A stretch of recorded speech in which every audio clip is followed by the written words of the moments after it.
It's time for elected officials to focus on solutions like flexible sentencing guidelines. Our goal must be a justice system that avoids unnecessary incarceration and irresponsible spending.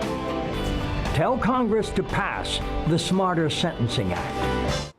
That was actor and activist Martin Sheen reprising his old role as the West Wing's President Josiah Bartlet to urge the real-life Congress to do something about sentencing reform. Now, given the current state of icy relations between the legislative and executive branches, you might imagine Congress really would be more likely to be in agreement with a fictional president than the current occupant of the real West Wing.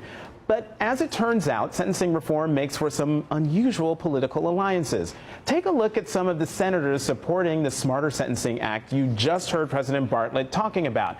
That's a mix of R's and D's next to those names.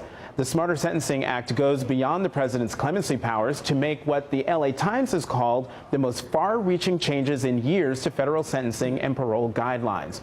The bill sailed through the Senate Judiciary Committee earlier this year, and a similar bill is currently in committee in the House. Except the warm and fuzzy kumbaya moment with the president on this policy ended this week when it came to the politics.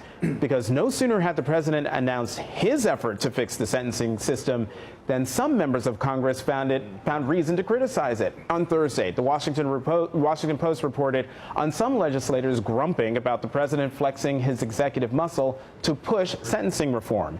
And the day before that, there was Republican House Judiciary Committee Chairman Bob Goodlate lamenting what he called the president's, quote, blatant disregard for our nation's laws. So we're back here with our panel. And I want to ask a question that I should have asked in the last block, and that is the politics of what the president is doing and the risk to the president and to Democrats. And I want to go to this Vincent Shaheen attack head that's playing. Let's see that if we can.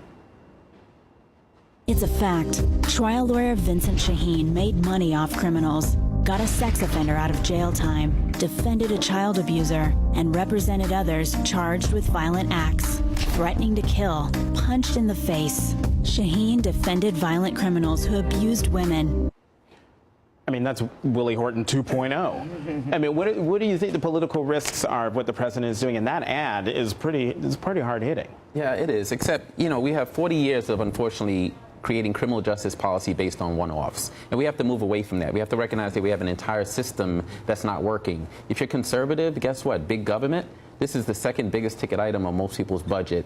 If you care about families, if you care about communities, if you have, you know, if that's your sort of moral approach, then guess what? This destroys families. This destroys communities.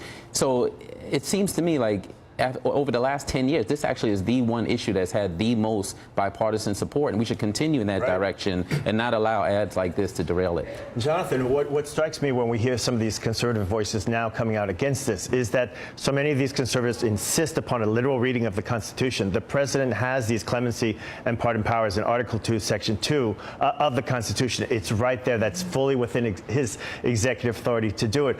But, you know, there is a conservative argument to be made on behalf of clemency, because when we look at Texas, where they have cut their prison population with no concurrent rise in crime, and they have saved millions. And so that's why we are now starting to see some of the new wave, the 2016 candidates like Rand Paul, potential 2016 candidates like Rand Paul, Rick Perry, embracing this idea, because from a fiscally conservative viewpoint, it's an attractive idea. But the big wild card is the reflexive Republican opposition to anything that President Obama likes. Yeah, I think, right, exactly. I think that Republicans in Congress need to get beyond the fact that they hate President Obama and perhaps read their local newspapers, because in the states we're seeing major reform, and Congress just doesn't want to go along because they don't want to go along with the president's agenda. And you know what, where governors can pardon, they do. They actually use their clemency power all the time. Americans are used to the idea of people being pardoned and having their sentences commuted. This is the president's only unfettered constitutional power that he has.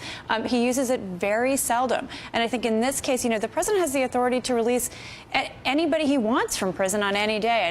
And really, with the stroke of a pen, he could really change sort of the number of people who are still serving, who are still stuck serving overly long sentences that they wouldn't have had they been convicted today. Now, you know, what's coming out of the Republican Party is, it sort of makes me speechless, because they're actually, as you just said, this is a bipartisan effort that's happening. And none other than Rand Paul in New Hampshire, I believe a few weeks ago, had something rather interesting to say. Let's roll that.